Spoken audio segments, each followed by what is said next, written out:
جی ناظرین محترم، سید فواد علی شاہ آپ لوگوں کی خدمت میں حاضر ہوں۔ کچھ سوشلوجیکل چیزیں آپ کے سامنے پیش کرنا چاہتا ہوں سیاسیات کی زبان میں۔ پاکستان کے سیاسی جماعتیں عوامی مفادات کے لیے درست سمت میں اپنا کوششیں یا خدمات مستقل مزاجی کے ساتھ سر انجام نہیں دے رہی ہے، جس سے متاثر پاکستان کے غریب عوام ہو رہے ہیں، جس کے لیے زندگی کے مختلف سمت میں شدید مشکلات درپیش ہے۔ ان کو باقاعدگی سے علاج صحیح نہیں مل رہی ہے، اس کو صحت، ان کے تعلیم، ان کے ساتھ زندگی کے بنیادی جو سہولیات ہیں اس سے وہ محروم ہے۔ نوجوان جو نسل ہے اس کو نوکریاں نہیں مل رہی ہے، اس کے ساتھ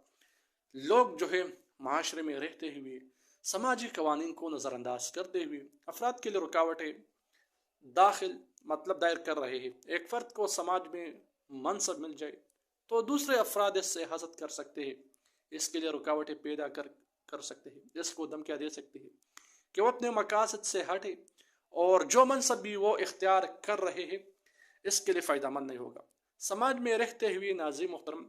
افراد اپنے منصب کی بنیاد پر، اپنے کوالٹی کی بنیاد پر، اپنی پروفیشنل قابلیت کی بنیاد پر اپنے لیے ایک اہم مقام اپنا منصب بناتی ہے، کیونکہ اس کے پاس اسکل ہوتا ہے، اس کے پاس وہ ذہنی جو روابط ہے وہ ہوتی ہے، وہ اپنے لیے سماج میں راستہ ڈھونڈنے کا جو ہنر ہے وہ جانتے ہیں کہ مجھے کس چیز کی زیادہ ضروریات ہوگی،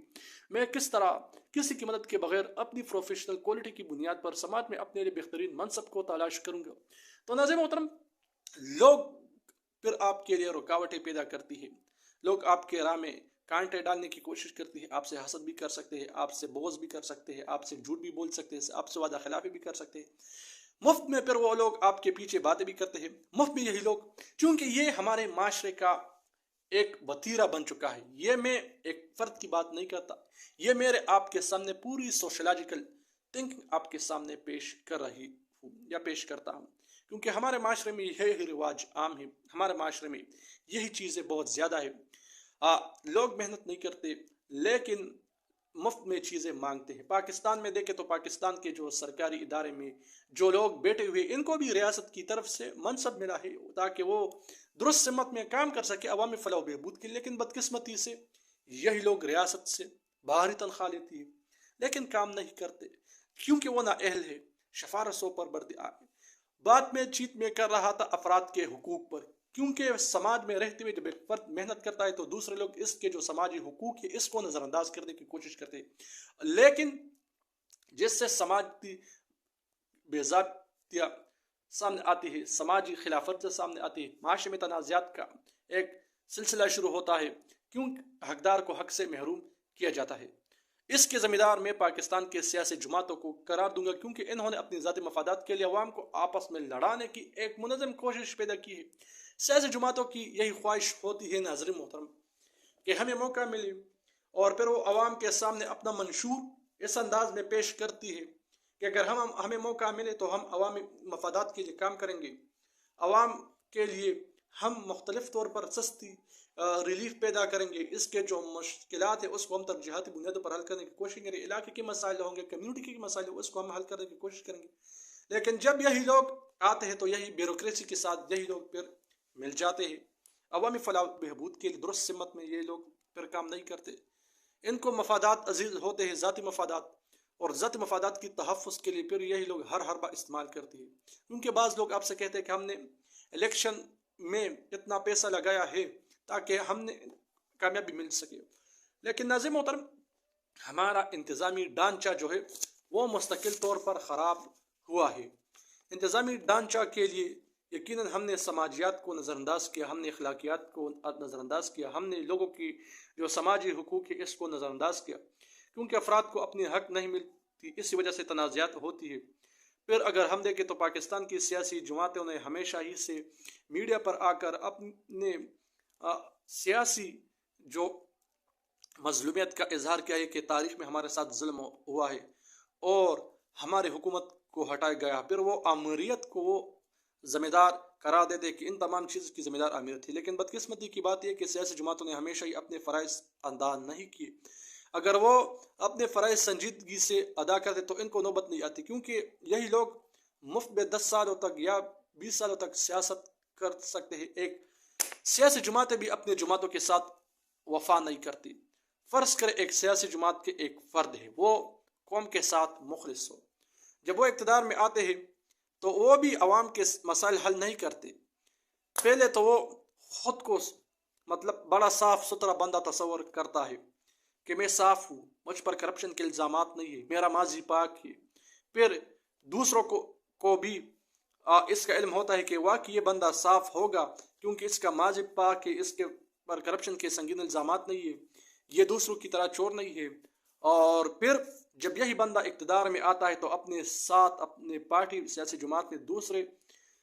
ان لوگوں کو ساتھ ملانے کی کوشش کرتے جن کا سیاسی مستقبل یا سیاسی کیریئر وہ کرمینل ہوگا، یا وہ اس کا جو سیاسی جو مستقبل ہے، کیونکہ جو سیاسی جماعت یا کے رکن یا جو سیاسی جماعت کے جو فرد ہے وہ جب قوم کے سامنے لمبی چوڑے وہ عوام کو جو سبز باغ دکھانے کی ایک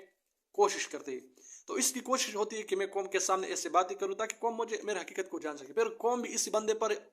یقیناً اعتماد کرتی ہے کہ واقعی یہ بندہ صاف ہے، اس کی کردار صاف ہے۔ میں نے آپ کے سامنے کہا کہ جب یہی بندہ، یہی سیاسی جماعت کے بندہ اپنے ساتھ دیگر لوگ ملاتے اپنے پارٹی میں جس کا ماضی کرپٹ ہو، جس کا سیاسی مستقبل کرپٹ ہو، اور پھر اس سیاسی جماعت کی یہ ضرورت ہوتی ہے کہ یہ بندہ جب میرے ساتھ شمولیت اختیار کر رہی ہے تو یہ اس علاقے میں